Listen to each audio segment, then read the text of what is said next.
Okay, well, let's get ourselves set up. I'll make sure my phone is set to stun, or that is set to silent mode so we don't get interrupted here. Hi, everybody. It's Dominic from Profit Tool Belt. How are you? Thanks for joining us. Glad to be here today. We're recording a podcast episode. It's kind of an interesting one. I got a new client because of the pandemic. And this new client, somebody I'd been talking to for a while, they were talking to me and we had a conversation. Finally, the pandemic kind of kicked things over the edge. Understandable, but what they came to me saying is, Dom, you got to find us the money to replace my wife's income. See, the wife was the bookkeeper, was the book. She's currently the bookkeeper, hates it, doesn't want to be the bookkeeper. And so what I'm going to do today is I'm going to take you on a walkthrough of what I'm going to do, what I've been trained to do as a business coach. I've done this for my own companies as well. I'm going to take you through the process. How do we do that? You got a question? It seems like, how do you get over it? How do you just go find this money? These guys have been in business for a while. I've got notes here, by the way. I'll take you through the notes. Again, I like confidentiality. I value confidentiality. People that talk to me value their confidentiality. So I only use people's names if I go specifically sit down, ask them all that stuff. So I'm going to keep it generic. But I want you to get the message. I want you to get the juice of it. This is being recorded as a podcast audio and it's a YouTube video. So if you want to hear it or see it again, feel free. You'll have lots of chances to do that in both places. Maybe you want to take notes or watch it with somebody else in your company if you both need to see it. These guys are partners, and one of the wives is the bookkeeper, as I said. So let's get into it. So it's a builder, a home builder, who actually spun off a cabinet shop, right? So it's a home builder. They spun off a cabinet shop. The senior guy's Red Seal. One of their senior workers is a Red Seal carpenter, and they set him up with the shop. So he's running the shop side. They're building 10 to 15 homes a year.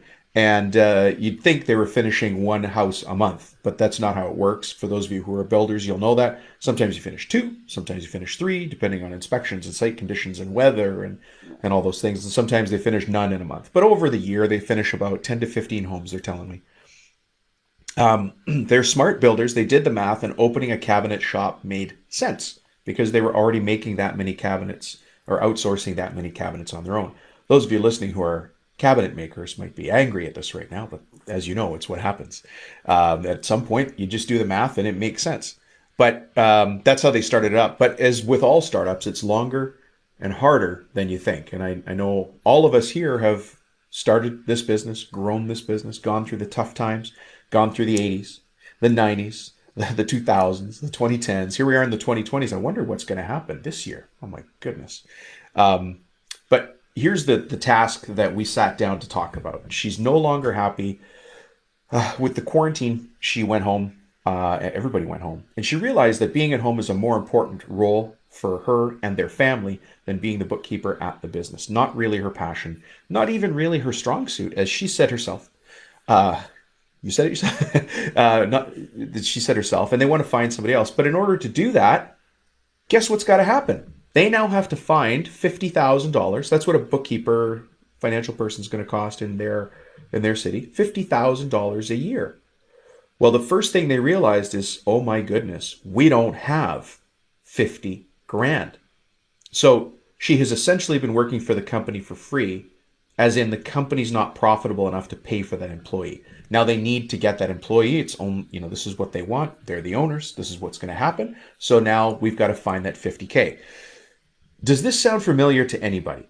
Now, I'm going to ask you this. We're going to take a slight detour from the notes here. Does this sound familiar? Do you have somebody working for you right now that's doing you a favor? It's your wife, your girlfriend, your aunt, your uncle, your grandparents, your neighbor, your friend, your brother, your sister. I don't know who's doing the books for you, or maybe doing estimating for you. I don't know what the role is. Quite often it's the books. But maybe it's time you said, hey, thank you. I really appreciate, I love you to death. You stepped up when I needed you most, and I really appreciate it. What I'm going to do now is I'm going to hire somebody else so you can go do what you love, what you want to do. Thank you so much. And I know that's a tough conversation. I deal with lots of family businesses. It's probably not as easy as I just said it off my head. If you ever want to have a conversation on that, give me a shout. I've walked through this type of convo many, many, many times. But however you have that conversation, the ultimate thing that we got to take away as a business owner is the company's got to be able to pay for the people who are working in the company, or it's fake. It's not real. The company's actually not affording what it needs to grow. You don't have the money you need. So we're going to get into a little bit of the money today. And so Mr. Dom, Mr. Smarty Pants here says, oh, you got to find $50,000 in the business? Is it really $50,000? And so the owners, there's two owners, one owner's wife is the bookkeeper, there's two owners, said, well, we looked around in the market. For the role that we think we need, it's about $50,000. And I said, well, have you considered something called burden rate? The burden. The burden is the soft costs. And hopefully you're taking this into account. If you're not, you need to put this in place in the business, okay? You need to be capturing this because that 50 grand is actually 60 grand. That other $10,000 is made up of, and I've written my notes here. Can I check it for a sec? That 60 grand is made up on the overhead calculation is the soft costs of an employee. So 50K is wages, but you've got payroll taxes, insurance, benefits, meals, supplies, training costs, where they're going to sit in the office, another computer, all those things. Let's assume the computer and stuff is already taken care of, but there's additional costs for having somebody work for you that is not just salary. So 50K is not 50K, it's 60K. I opened my mouth, I got myself in trouble. No, that's what I'm supposed to do. So it's just the reality of the situation. Can't put our heads in the sand and ignore the reality of the situation. It's just numbers. Numbers have no emotion. It's only when we talk about numbers that things get a little heated. But I just wanted to be fair to these guys. Look, it's not 50K you got to find. We have to find you $60,000 in the business. Can it be done? I have to remember back to all the times I've started and grown businesses and been behind the same desk where I'm getting asked that question. And in my head, I'm thinking, I'm busy enough. And now you're asking me to just find $60,000 when I'm worried how we're going to pay the vendor for the roll-off load of whatever is going to be dropped off from the lumber company. Just magically find the number. How do we do that? And of course, that's where I enter the picture. I've been trained in business reinvention. It's something I've been doing for 20 years. And so I've got a system. There's a system. There's a process for this. And you need to follow that process so you can answer that question as confidently as possible and know that there's a path to get there. And I'm going to walk you through that today, okay? So here's the steps we're going to take with this company. Again, all the details are confidential. You don't know which city it's in. I'm not even telling you which country it's in. You don't know what city it's in. You don't know which coast it's on. You don't know if it's north or south.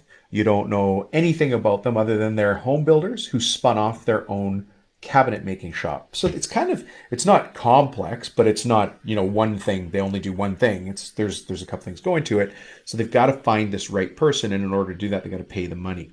So here's what we're going to do. Here's the steps I'm going to take as a business coach to walk them through the business reinvention path that you call it to get to where they want to go. Okay. So this is the same process or strategy that I apply to other people I've worked with. And so take notes if you like. I'll take you through it from a very high level. And you'll understand the flow of this, how that flow lends itself to the owners having confidence that this is going to work. Okay?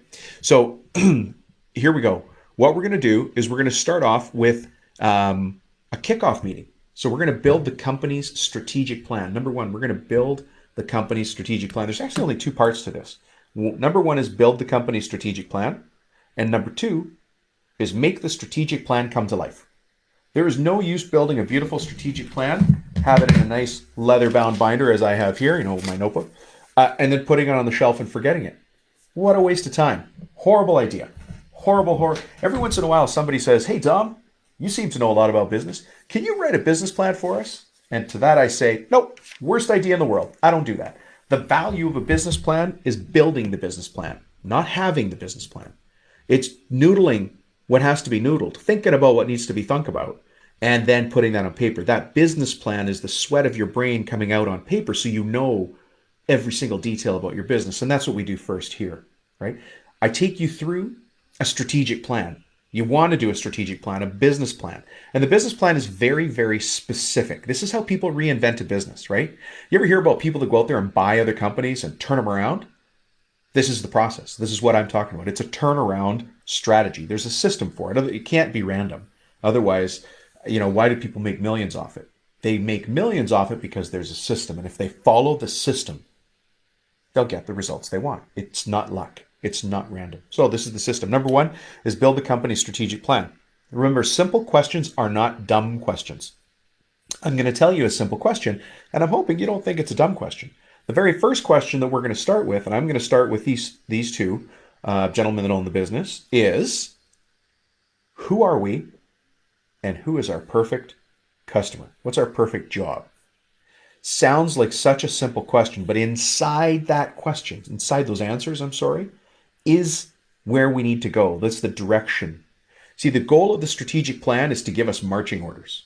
I'm going to take you into entrepreneur. I'm going to take them into entrepreneur mode, thinking about the future, where they need to go, how they want to get there. And then once we move out of that entrepreneur mode at the end of that meeting, for the rest of the quarter, until we get to the next review of the strat plan, we're operating in the business as managers and technicians. Some of you are going to recognize that language from a book called The E-Myth Revisited by Michael Gerber. So none of it's foreign language so far. You recognize these systems, right? So then we talk about the vision for the company. And it's different for everybody. Everybody has a different vision. I wrote down some notes here of some of the different things I've heard from people. When we talk about the culture of the business and how the business is laid out, you might think, well, everybody's in business to make money, right, Tom? No, they're not. They're in business for other reasons as well. They want to make money, but there's things driving them. There's things pulling them forward. Now, sometimes we've lost sight of those things, and I'm there to help with that. But sometimes people know them right away. And so here's the things people have said. Think about how different a company will grow, what paths they'll take based on these different ideas that they have for the vision and the culture of who they are as a business. Some companies, some owners are faith-based. They're very driven by their faith. And so the company needs to reflect their faith and their commitment to their faith and where they want to take that. I get that all the time. What a great way to set the goalposts for what you will and won't do, who you will and won't work with. So faith is one of them. Some people are very retirement focused. They're like, listen, I got this much time. I want to retire. I want to buy a motorhome, or I want to go live in wherever they want to live. And that means I've got to make this much money so I can do this thing. And I got to bring in another owner to the business. So there's maybe some thought of selling it or passing it on or selling it to the management team or some family, whatever it is. But they're retirement focused. There's a goal in mind. I want to be done by the time I'm this age. There's that. Some have a family legacy angle, which kind of goes along with that, right? They're like, it's time for Johnny or Julie to take over. Let's get it ready for them to do that. So there's a path for that. There's actually a slightly different plan for that, but it still falls within this. And sometimes I hear things from people that are just noble, right? I need to take care of my mom. She's in an old age home, a care home, and the most, how do you say it? The one that hit me the most, the one I'll never forget, is when I asked a guy why he wanted to make more money. Some of you may have heard this before in the previous, I probably told it before because it hit me hard. So why do you want to make more money? By the way, that sounds like a dumb question. Why do you want to make more money? So he told me, I want to make more money to have more stuff. Why do you want to make more money? And I asked a couple times, different angles. And so finally he said, look, my mom is in an old age home and she's in a shared room. It's a quad. So there's 4 people in the room. And she can't sleep at night because one of the other ladies in her room has dementia and ends up yelling all night and walking around. And his mom can't sleep. And just very honestly, he said, my mom deserves better than that. She took care of me, and now it's my turn to take care of her. I got to make more money to get her into a private room. Wow. Okay, that's why he wanted to make more money. More money, whatever. Do we need the money? What do we do with the money? What do you want to do with the money, right? So those marching orders that we're setting up, that you're setting up in that meeting, that facilitated, that's important stuff, right? That's the real stuff. The money's the money. You're going to use the money to do something you want. You're just not going to roll around in it, are you? Awkward. Maybe you do want to roll around in it. Anyways, care homes aren't cheap, as you know. So anyways, and then other people say, look, kids in college, kids with braces, kids are traveling to play some high-level sport. All of those things are legit. So that's the culture. Then what we do is once we get all those headspace things really on paper to remind us of why we're doing all this, then we go into the things that you might expect, but in a formal and structured way. See, there's a process. There's a path that you lay out, right? The first thing we do is we say, what do we want to do in the next 3 years? It's a long time. What do we want to be in the next 3 years? Let's say this company is at $1 million. They're not. But let's say they're at $1 million. They're much bigger. Let's say they're at $1 million. They might say, well, in 3 years, I'd like to be at $2 million. Okay. Can we do it? Doesn't matter whether we can or not. Let's put it on paper and say, let's do it. Let's grow from 1 million to 2 million. Let's go from 1 to 1.8, whatever number it is that you want based on your industry and your knowledge and your expertise of that business. Writing it down and having that as a plan between us is the most important thing, because then we can always work to the plan. Same reason we read blueprints, schematics, instructions. I never read the instructions, by the way. But like when I'm doing my own stuff, you know what I was thinking of there yesterday? My neighbor called me over. He's outside mowing his lawn, and he's like, "Hey Dom, I just bought this new lawnmower." I could see it; it was new. And he goes, "But there's no grass going in the mulcher, going in the bag." And I said, "Well, have you taken the mulching attachment out?" He's like, "What mulching attachment?" So I pulled off the bag. And inside there, for those of you who've bought a lawnmower lately, there's this plastic plug, to call it anything else. It's some sort of gap filler you put in there, and it stops the grass from going in the bag. And he's like, "Oh, thanks, Dom. That was great." And I'm the least mechanical guy you're ever going to meet.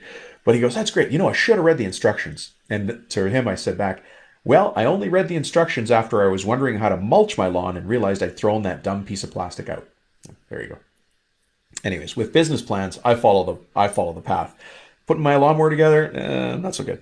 Anyways, we did the 3-year plan. From the 3-year plan, that tells us what we need to do in the next year, in the next 12-month period. And it's laid out there on paper.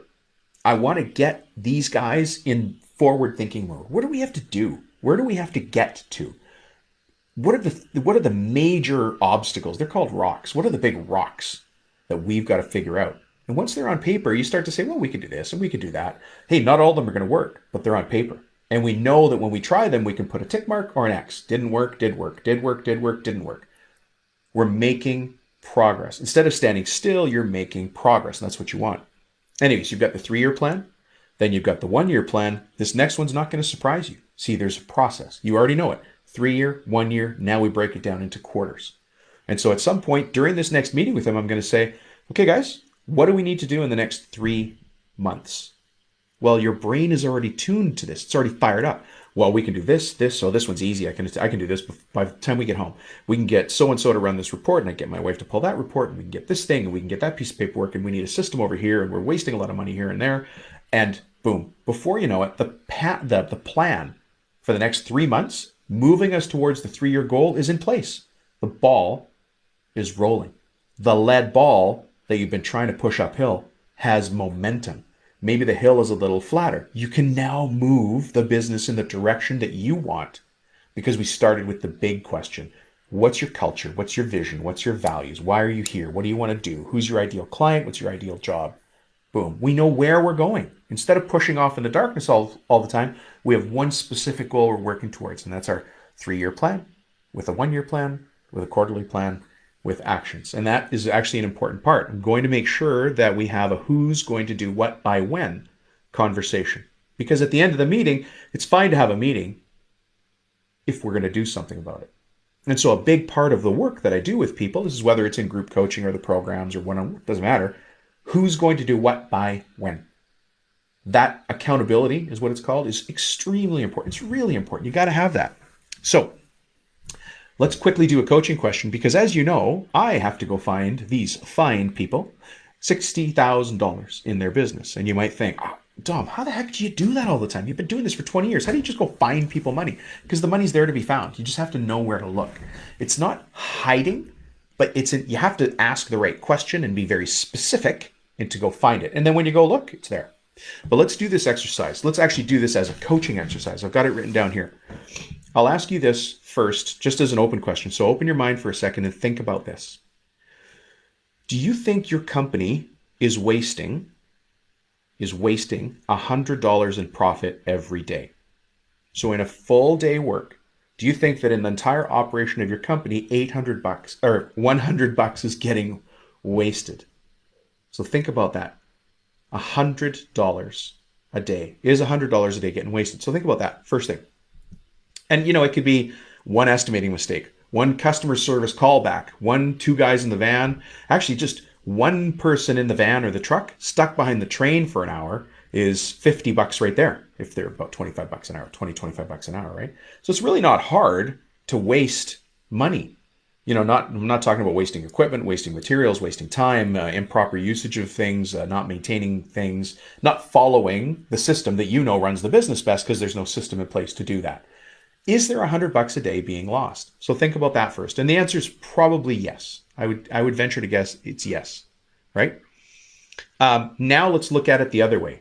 So we've wasted $100. Are we losing $100? What I mean there is there an opportunity for us to make an extra 100 in profit per day in the business every day of the year, right? And so the place is just very quickly, you're already thinking about this. Do you think your company could do that? Do you have change order discipline? Are you billing accurately? Are you billing correctly? Do you have an accounts receivable process? Are you selling additional services, doing warranty work? Are you calculating markup the right way so you're profitable on every job every single time, right? Are we tracking hours? All of those things. So if you found $100 that we're wasting and $100 we're not getting, that's $200 a day, and 200 times 365 days, because you do have to find systems that find you that money every day, whether you're open or closed. $200 a day times 365 days. Those of you who are really good at math, who had calculator on Rye for lunch, are already laughing at me because you've done this in your head. There's 73 grand. That's how that gentleman's wife, who has been voluntold to be the bookkeeper, is going to get to go home and stay with the kids and do what she really loves, instead of having to come in and be the bookkeeper for the company. Something that, as I understand, she doesn't really like doing anyways. And by the way, if she doesn't really like doing it, and no offense, she's probably not doing it to the best that it needs to be done for the business, right? We just found 73 grand from $100 a day. So I'll put the challenge out to you. Do you need to find $100 a day up and $100 a day down? Very simple, right? I like to keep it simple because I'm just a regular guy. $100 up, $100 down. Well, let's go find that. But actually, there's a little bit more to it. You see, there are very specific things that we need to go look for in the company. Now, if you want to go look under a bunch of places, there's a bunch of places. Again, I'm going to use the word rocks, but in a different way right now. We have to go look under the rocks, and there's 8 rocks you need to go look under. And then when you look under those rocks, there's a bunch of other things to look for. But if you go and look for those things, you'll find the money. That's it. The money's there. If you're running a business that's doing $1 million, we can find that 73 grand, no problem. That's there all day long. There's more than that, because that was just $100 up and $100 down over the course of 1 year.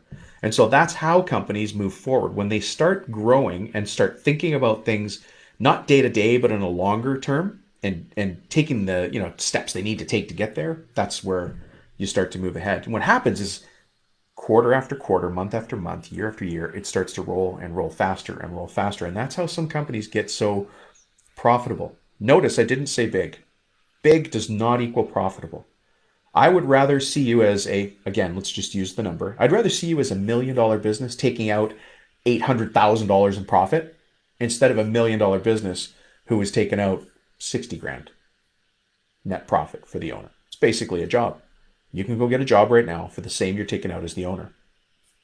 But if you put systems in place, you can have so much more, so an insane amount more, really as much as you want. There is no limit. We live in a world where we're only limited by our ability to go put simple systems in place. All right, there you go. That's the system for business reinvention. That's the process that I take people through all the time. And the reason I wanted to show that to you or talk to you about it is because that's how you need to look at things too. So if you're frustrated, if you're tired, if you feel scattered, if you're wondering when this is all going to change, it ain't going to change until you change. It never changed for me until I changed. I became a business coach 20 years ago because I was fed up with doing it wrong, basically. And I thought, I better go learn this. I better go learn it. I don't have any regrets, but the one thing I often wonder about or wish is that when I had met my beautiful, sweet wife, is that I already had a business that was up and running and successful. And I didn't when I met her. So I had to do it afterwards. And that was tough. Married, trying to start a family, looking at every single dime, not even dollar, and trying to start a business. So I've managed to do it twice now, start up and sell 2 different companies. But I'll tell you what, it's different every time. It's never easy. But I can do it as long as I rely on working from the neck up, not the neck down. Anyhow, I hope that helped. If you have questions or comments, leave a note in the comments below. If you're listening to this as a podcast, shoot a message out to me, and I'm happy to talk, answer any questions you have. Thanks so much. I hope you and your family are well, and I really appreciate you tuning in. Have a great day, and we'll talk to you soon.